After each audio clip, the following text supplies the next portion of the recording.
midpoint converters M2 connections, that is center tap full wave rectifier with inductive load in addition with the freewheeling diode.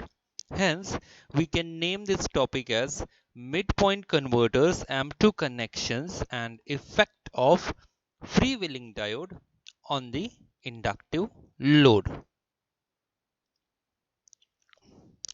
So, this is the circuit diagram for M2 configuration, that is center tap full wave control rectifier using freewheeling diode. As you can see in this figure, this freewheeling diode is connected across the inductive load. So this is inductive load and it is connected in parallel with the, and this freewheeling diode is connected in parallel with the inductive load. As you can see, this is a center tap winding, so there will be three terminals in the secondary winding, 1, 2 and 3, and there will be two thyristors, or we can say SCRs, SCR T1 and SCR T2. R is the resistance, series resistance of the inductor, which is very negligible considering this is a purely inductive load, and this is a freewheeling diode connected across the in parallel with the inductive load. Midpoint converters and effect of freewheeling diode. Now this figure shows the full wave center tap phase control thyristor circuit with inductive load and freewheeling diode. The load voltage and current waveforms are shown in this figure. So these are the waveforms. So the dotted line indicates the sinusoidal AC waveform input. The hash line indicates the load voltage. These hash lines indicate the load voltage. Alpha is the firing angle.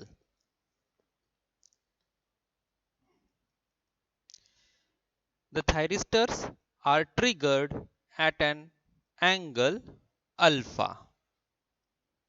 The variable DC voltage at the load is obtained by varying the firing angle. So if you want to obtain this load voltage variable, then we have to vary the thyristor firing angle alpha. From this figure, it is clear that as the supplies goes through 0 and 180°, the load voltage cannot be negative since the freewheeling diode DF starts conducting and clamps the load voltage to 0 volt. So here, by using the freewheeling diode,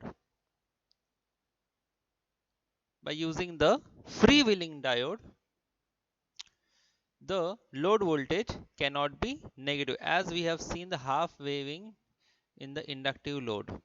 So here there is no half waving. The DF starts conducting as the supply voltage goes through 0 at 180°, and the load voltage cannot be negative since the freewheeling diode starts conducting and it clamps the voltage to 0 volts. A constant load current, this is load current, the constant load current is maintained by freewheeling diode as the current is flowing through it. The conduction period of the thyristor and diode is also shown in this figure. If you look at this figure, the load in this load current, the conduction period is T1 conducts, DF conducts, T2 conducts, and for the rest the procedure will be same. The stored energy in the inductive load circulates the current through the feedback diode or the freewheeling diode in the direction as shown in this figure. So if you see this arrow marks, these arrow marks indicate the direction of feedback. So this is the direction of current, normal current, and when it is the stored energy, when the energy is stored in the inductor, or we can say the inductive load, the energy stored in the inductive load circulates the current through the feedback diode in this direction from this, and it will circulate here itself. And the rate of decay of this current depends upon the time constant of the load. Okay, now what is the time constant? Time constant means the product of time required to store the energy into the inductor. So it will be, what will be the time constant? Let us say the time constant, say T is equal to R multiplied by L. What is L? Inductive load, inductance, and this is R. So this is the time required to store the energy into load, same as the capacitor. Now the average DC output voltage now can be calculated as EDC is equals to 1 upon pi. We will see the waveform why it is so, from 0 to pi, hence 1 upon pi, all the values area under the curve from 0 to pi. So 1 upon pi integration of alpha to pi Em sin omega t d omega t. So this is instantaneous value, integration of the all instantaneous value for the angle, as it is sinusoidal waveform, hence we are taking Em sin omega t dt. Solving it further, we get EDC is equals to Em 1 plus cos alpha. The DC load current is given by IDC is equals to Em by pi r 1 plus cos alpha. Again, I would like to say that why it is, we know as per the Ohm's law we have say I is equals to V by R. So here V is Em and this is R. Okay. So whatever we have got the values in the previous equation, simply you have to apply this formula for current.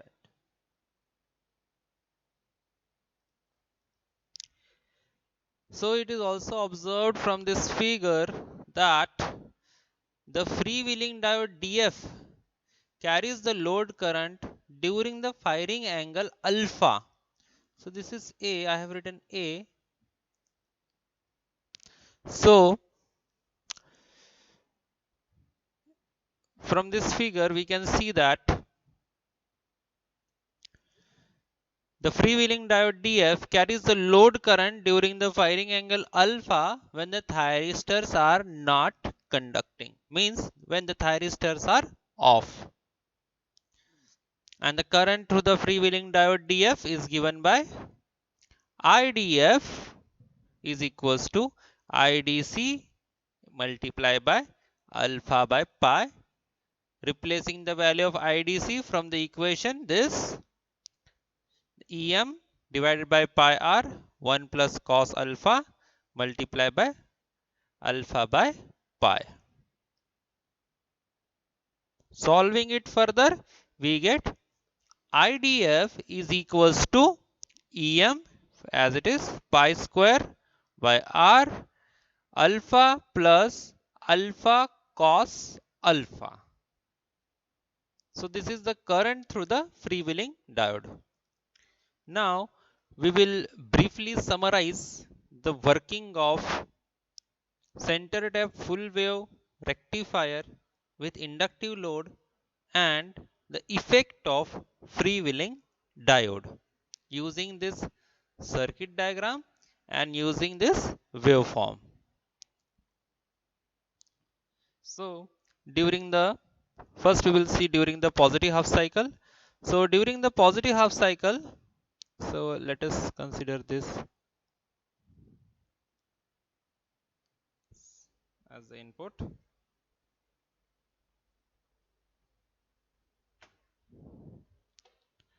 So this is a positive half cycle, this is a negative half cycle. Considering first the positive half cycle. During the during the positive half cycle, this is plus, this is minus, this is again plus, and this is minus. So if you look at this circuit diagram and the signs, we see that the SCR-T1's anode is more positive with respect to cathode, hence T1 is forward bias. And when we apply the triggering pulses at point, this means at gate terminal, when triggering pulses are applied, this T1 gets triggered and it starts conducting. Similarly,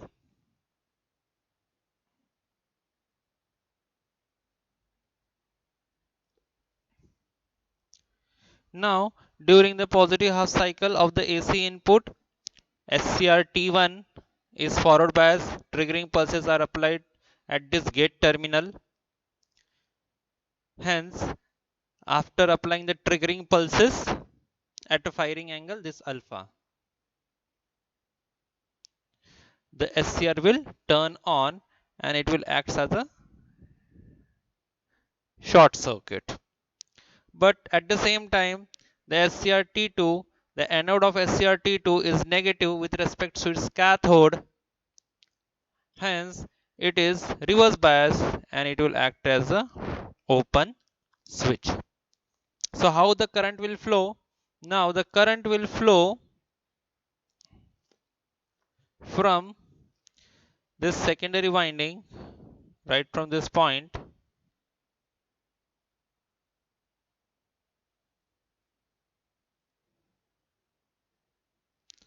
the current now will start flowing from this point.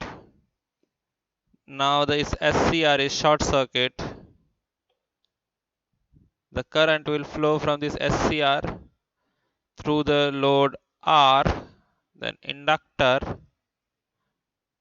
and now here we have positive, so this diode will be forward bias, and this way the current will keep on circulating here itself.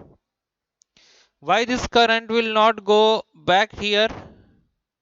It will not go because this is a open switch.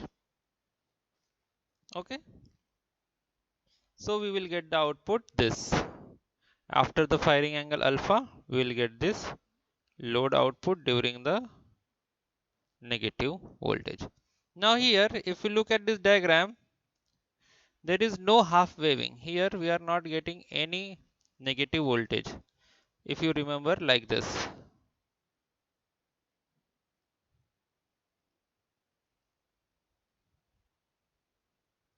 So this half waving we are not getting over here.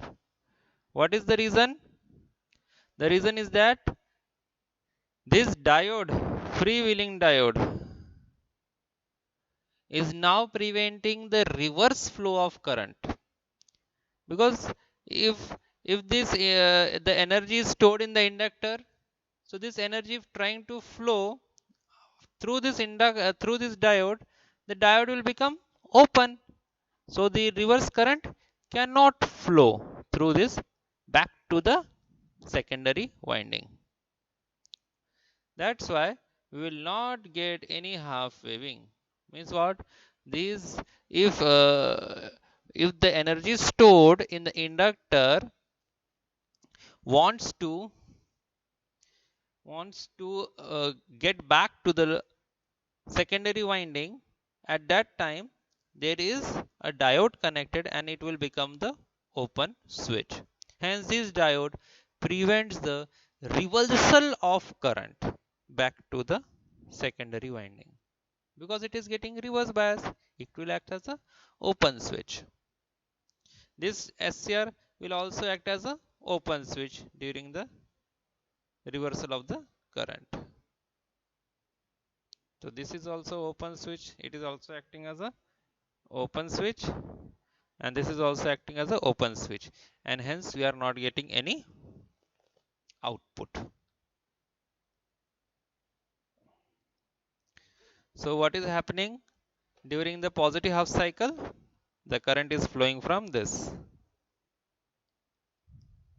from SCR to load to diode, and it will keep on circulating here itself within this loop itself.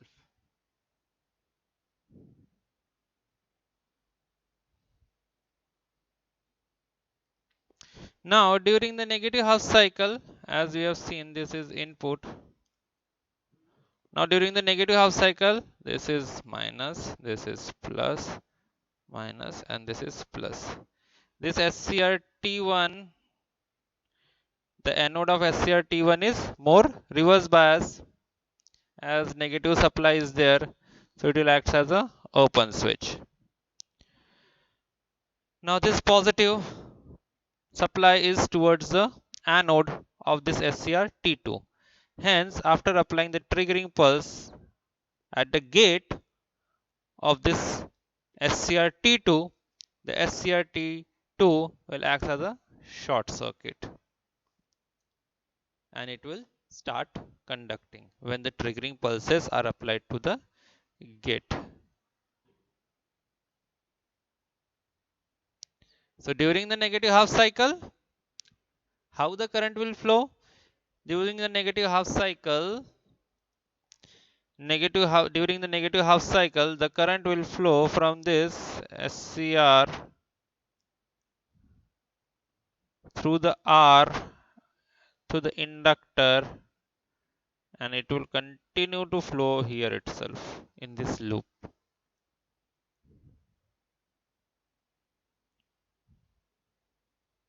Because there is no reverse path. So if the current tries to flow in the reverse path, this diode will get reverse bias, this will also get reverse bias, and hence we are not getting any half waving here also. Means there is no half waving. I will draw slightly. So this half waving is absent at here.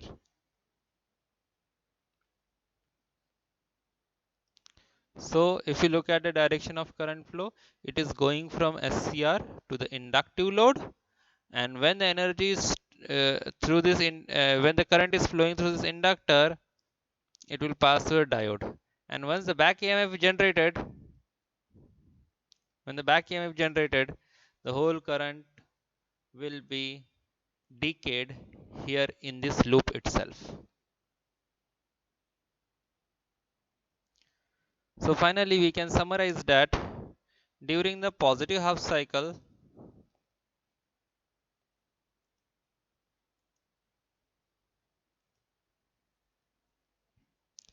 SCRT1 on during the positive half cycle, T2 on during the negative half cycle. Direction of current flow from SCR to load like this, and during the negative half cycle, the direction of current flow is from SCR to RL. So if you observe the direction of current flow during the positive half cycle as well as during the negative half cycle, the direction of current flow is same, and hence we obtain the load current in the same direction, and hence it is unidirectional current, that is DC. Half waving is completely eliminated. So this is how the freewheeling diode DF, this diode DF prevents the reverse flow of current back to the circuit. This is all about the effect of freewheeling diode on the inductive load while using the center tap full wave control rectifier.